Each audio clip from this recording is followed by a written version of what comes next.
Hey, today we're gonna make a circle. It's gonna be, a bit more simple today, but not just any circle. We're gonna make a circle inside of a square.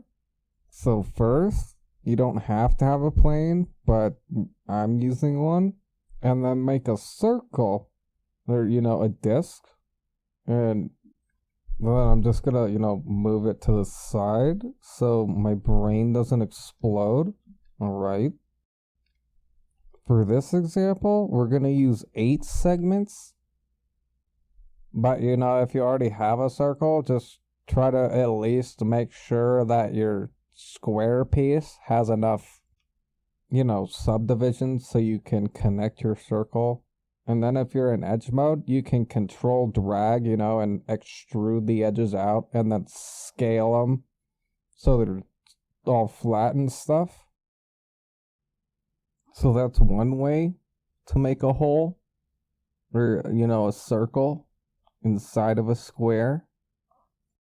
But what if you want to put the circle inside of something that you already have, though? Oh. You can press Shift S to activate snapping and then drag your circle, into the slot.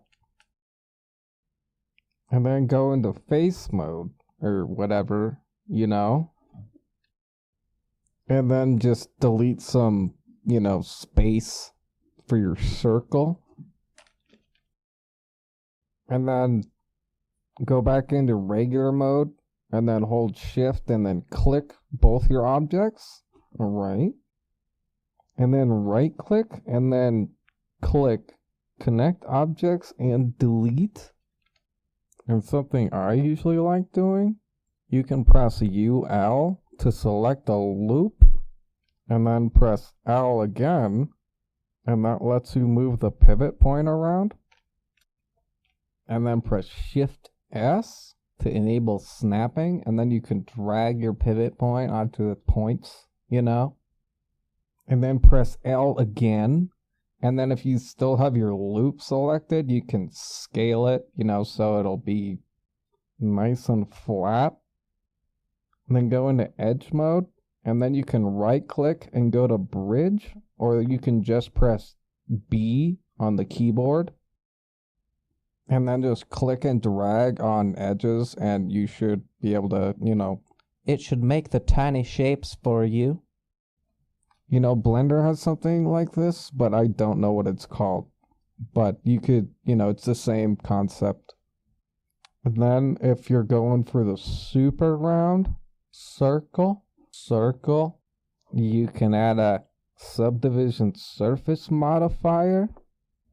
And then you can press Q to turn it on and off, That's what I like to do.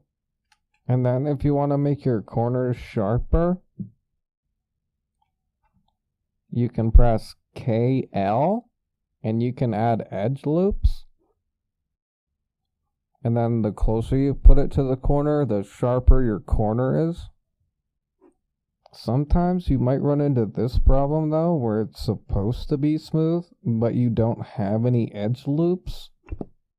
What you need to do is click on the Fong tag, and then make sure you uncheck use edge breaks, and then turn up the Fong angle to something like 60, and usually that fixes that kind of problem for me. And here, I just added some extra edge loops and stuff to sort of make it look cool, Kind of looks nice, like an elevator button or something, And then if you want to do some quick UVs, just, go up to the very top and then click your UV edit panel.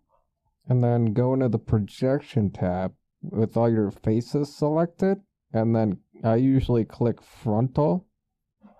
If you have something simple like this, it usually works pretty nice. And then to unwrap it, go to the relax tab and then click apply. But for some reason, it unwraps it better if you uncheck the pin border points. I'll have to make another video on UVs. That's a good one. Cinema4d has always been really bad at UV stuff. Personally, I recommend using something called Rhizome, but for some reason they just don't update the Cinema4d version. It works with Blender though. And then when you got your UVs, and then you got your shape just the way you want it, click your subdivision modifier, and then you can right click and then click current state to object, or you can just press the C button. It's a lot easier. If you want something round and you want it in a video game, it's something you have to do. So, if you're doing that sort of thing, definitely do that. And then usually after you do that, there's always a lot of, extra lines, especially on the flat spots. So you can go in and delete those.